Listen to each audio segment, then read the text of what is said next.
Hey, welcome back to the Debt Sucks podcast, where we turn your financial facepalms into comeback plans that actually work. I'm your host, Ben Matthews, bankruptcy attorney, money myth buster, and the guy reminding you that adulting is hard and debt makes it harder. All right, some real talk. How's No Spend January going? Still holding strong, or did a quick Target run mysteriously turn into $187 of self-care? So last week we talked about detoxing from the holiday chaos, hitting pause, cutting the impulse buys, and proving to yourself that yes, you can go 30 days without financial chaos. And if you've made it even this far, you're already ahead of the game. Because this week we're shifting gears from not spending to spending with purpose. We're talking about how to keep that no-spend discipline alive after January fades, and how to use your upcoming tax refund as the ultimate jumpstart for your 2026 money goals. This isn't New Year, New Me. This is New Year, Real Plan. Segment 1, the post-no-spend glow, and how not to blow it. You made it through the toughest part, the spending detox. You realized how often your money disappears on little things that add up to big stress. Starbucks runs, impulse Amazon buys. Oh, it's just $5 moments. No Spend January shows that you can live without all the extras. But now comes the hard part, not swinging too far in the other direction. Here's what I see every year. People finish a no spend challenge and then go full treat yourself mode. Like, I survived 30 days. I deserve a weekend trip, a new outfit, and maybe that Peloton I didn't buy in 2020. Hold up. You didn't do all that work to end up back where you started. Here's the move. Take the clarity you gained from No Spend January and use it to reset your habits permanently. Ask yourself, which spending did I actually miss? What didn't matter at all? What did I learn about my triggers? See, that's gold. Because now you know exactly where your money leaks, and you can plug them before 2026 turns into another year of where did it all go? Segment 2, halfway through No Spend January. What you've learned and what comes next.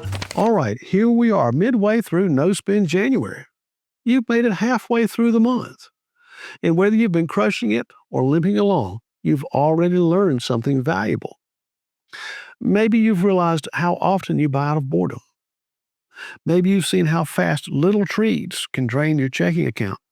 Or maybe you haven't started yet. I mean, that's okay. Seriously, it's okay. It's not too late. You can jump in right now and still get a win before the month's over.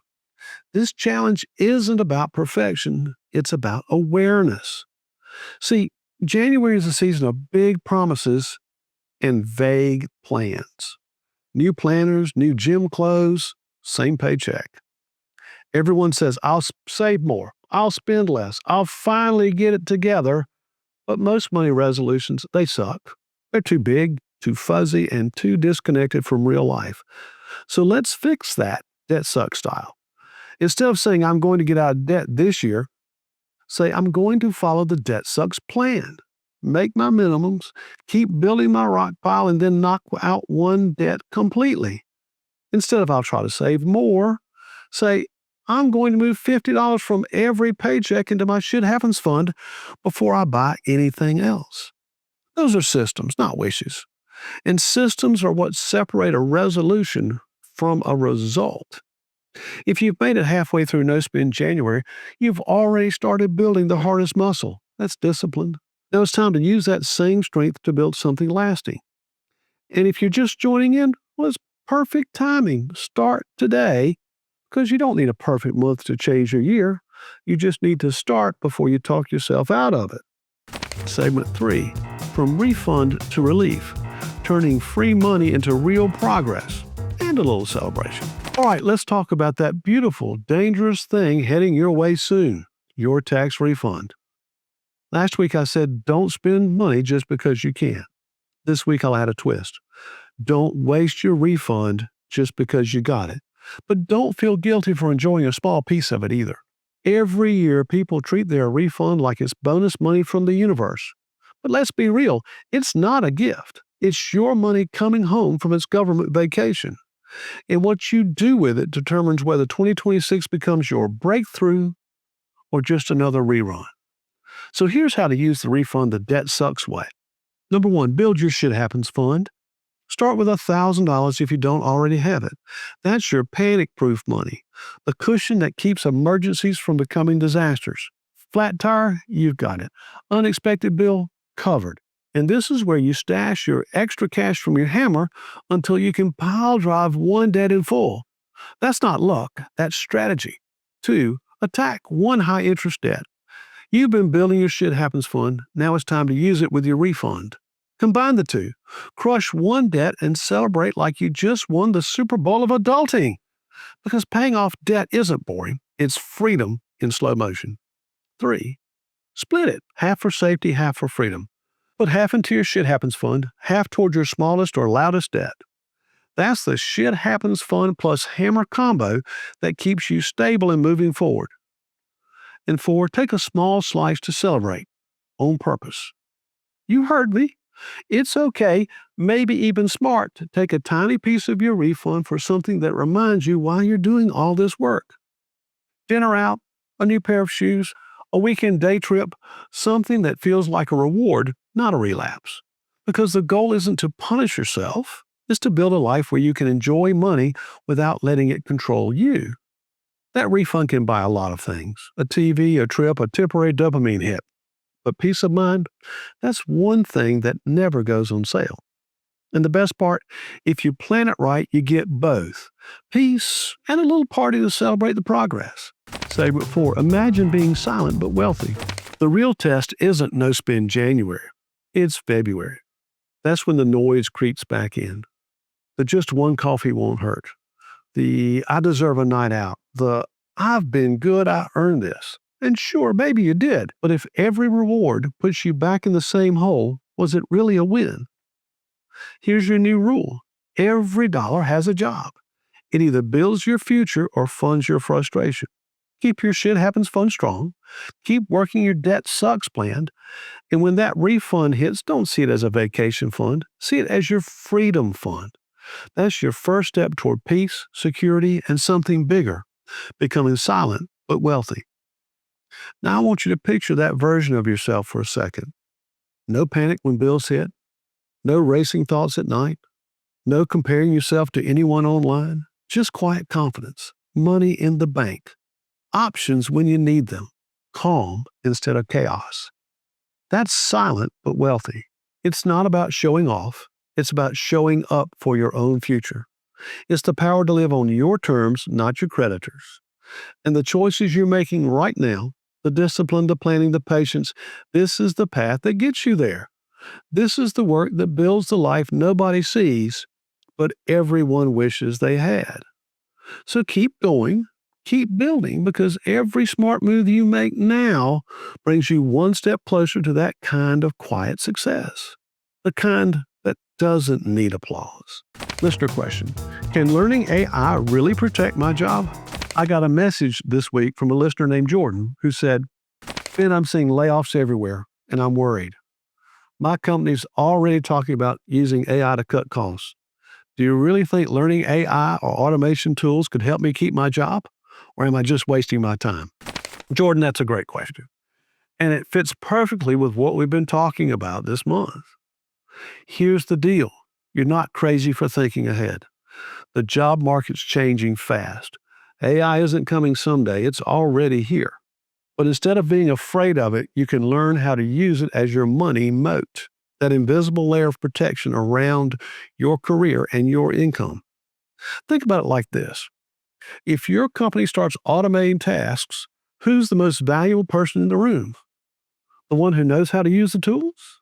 The one who can make the team faster, smarter, and more efficient without freaking out about being replaced. That's leverage. That's job security. So yes, learning AI absolutely protects your paycheck. It's not just about job survival. It's about future-proofing your income stream. And here's where it ties into your debt sucks plan. Becoming silent but wealthy isn't just about saving money. It's about staying valuable. When you keep your skills sharp, your income options open, and your mindset flexible, you're not just surviving economic changes, you're steering through them. So if you're thinking about learning AI, do it. Watch tutorials, take a course, play with ChatGPT. You don't have to become a tech genius. Just learn enough to make yourself impossible to ignore.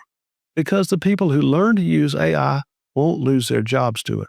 They'll be the ones getting promoted because of it. All right, if you're listening to this in real time, you're about halfway through No Spend January. And right about now, the temptations are everywhere. The ads are louder. The sales are ending soon.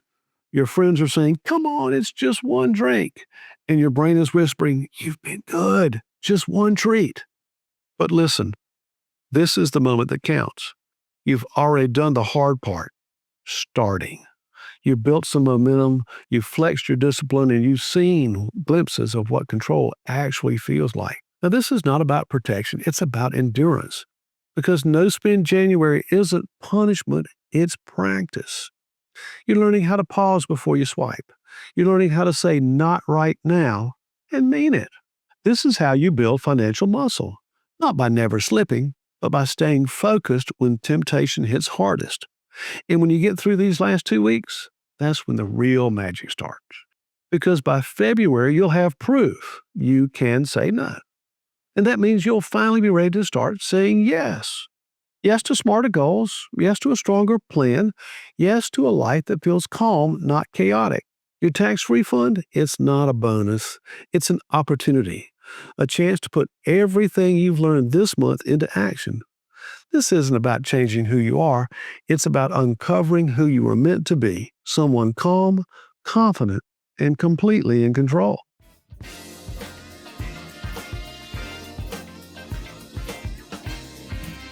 Hey, let's get real for a sec. The Debt Sucks plan, it's awesome. It works. But not everyone has the time or the patience to chip away at their financial Mount Everest. Maybe you're drowning right now, like creditors calling your grandma, paycheck gone before it lands, sleepless nights counted drowning. Sound familiar? Listen, you don't have to white-knuckle your way through this alone. Instead of spending years battling debt $1 at a time, I've got you. Bankruptcy isn't a failure, it's a fresh start. And sometimes hitting reset is the smartest thing you can do. At my law firm here in South Carolina, we take the time to listen to your story and help you figure out if bankruptcy is the right choice for you. No pressure, no judgment, just straight answers and real solutions. And if you don't live in South Carolina, don't worry. I can connect you with a trusted attorney in your state. Wherever you are, help is closer than you think. So if you're ready to stop the stress and start fresh, visit debtsucks.info to share a little about your situation or call my office for a free consultation. Let's find your path forward together, because sometimes you don't need a plan, you need a damn lifeline. Let me be that lifeline. If you're ready to turn that refund into real progress, grab the Debt Sucks Starter Kit Refund Edition at debtsucks.info. It's got everything you need to map out your Debt Sucks plan and make your 2026 comeback official. And if you've been watching everyone else do No Spend January and thinking, yeah, I probably should have started. Well, good news. It's not too late.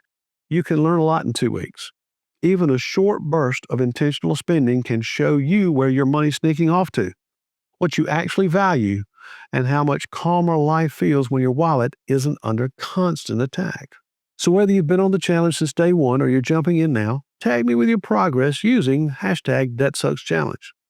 Let's celebrate smart choices together, because financial peace deserves a victory lap no matter when you start. If this episode helped you think differently about money, do me a favor. Like, follow, and leave a quick review wherever you're listening. It helps more people find the show and reminds the algorithm that common sense money talk is still cool. And if you've got a friend who's drowning in New Year, same debt energy, share this episode with them. They might be 2 weeks behind, but trust me, they can catch up. I'm Ben Matthews reminding you, adulting is hard, debt makes it harder. But you're proving every day that it's not impossible.